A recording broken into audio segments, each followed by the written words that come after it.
Yeah. Because of the fan and the light. Please, you're welcome to the interior of the Calabar Old Residency Gallery. Now, this is the gallery we decided not to touch about 3 years ago. Still has the pictures as they were since 1986. This building became a museum in 1986. So this exhibition was set up in 1986. Now, this has to do with early European contact with West Africa.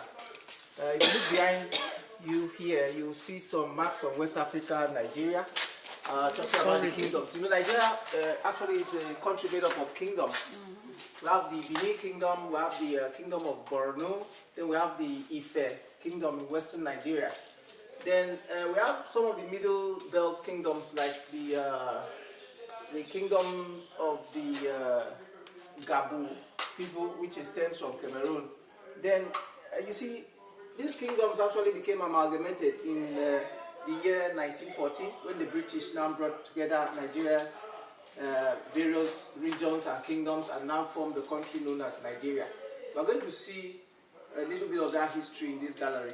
Then around us here we have pictures of great explorers, people like Christopher Columbus, who is reputed to have discovered the sea route to America, even though America is named after somebody else that was on his, on his boat.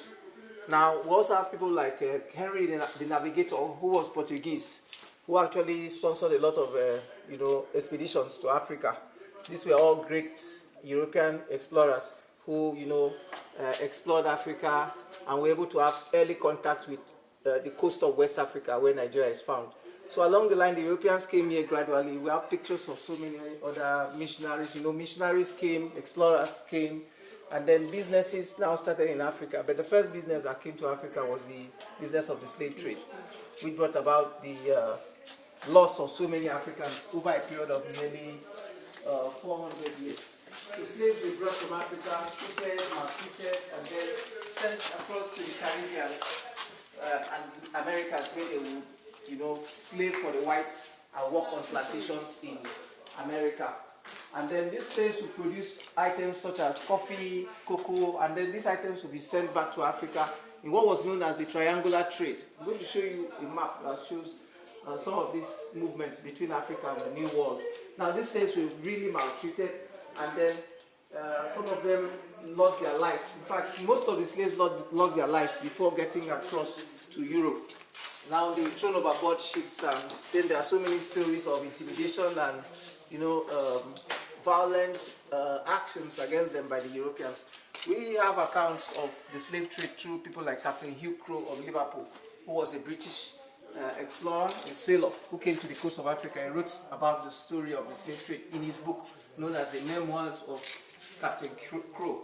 Now, this is a picture of the triangular trade that I was telling you about. Africans will be taken from the New World, or from Africa, in chains on ships and loaded like sardines. If you look at that ship there, it has Africans on it. Nearly 600 of them could be packed up there, and then by the time they get to Europe, just about 200 could be alive. This is how they are put on those ships. And then if you watch routes, you'll be able to see the story.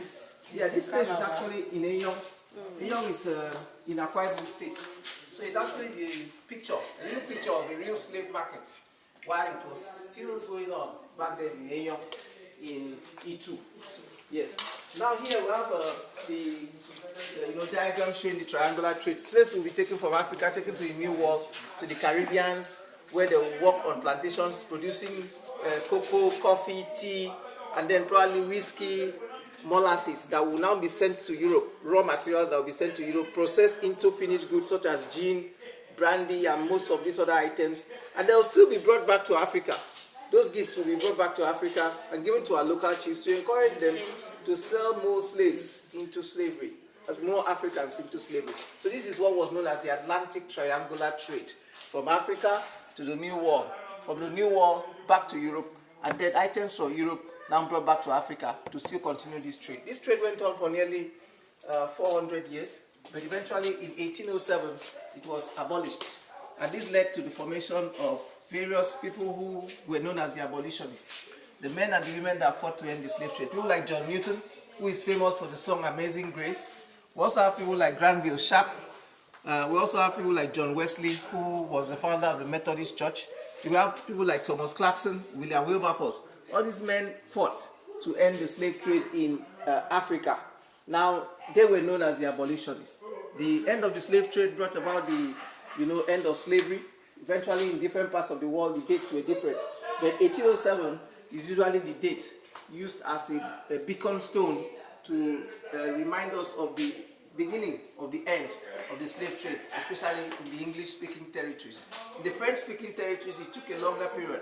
But this is a diagram that shows the volume of slaves that were traded across Africa, from the coastal parts of Africa. You can see Senegambia, Sierra Leone, midway one coast, Bight of Benin had nearly 11.3%. The Gold Coast of Ghana had 18.4%. Then here, Angola had about 18%.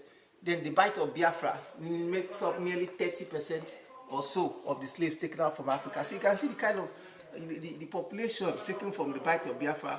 It's quite large. That's the Bight of Biafra. Yes. They were just telling me about Nigeria. Nigeria, southeastern Nigeria, River State, etc. Then the Bight of Benin basically has to do with parts of Yoruba land and Benin. Yes. It seems most of the trade was down south, right? Definitely, because there wasn't any real movement towards the northern part. Yeah, exactly. There wasn't any real slave business there.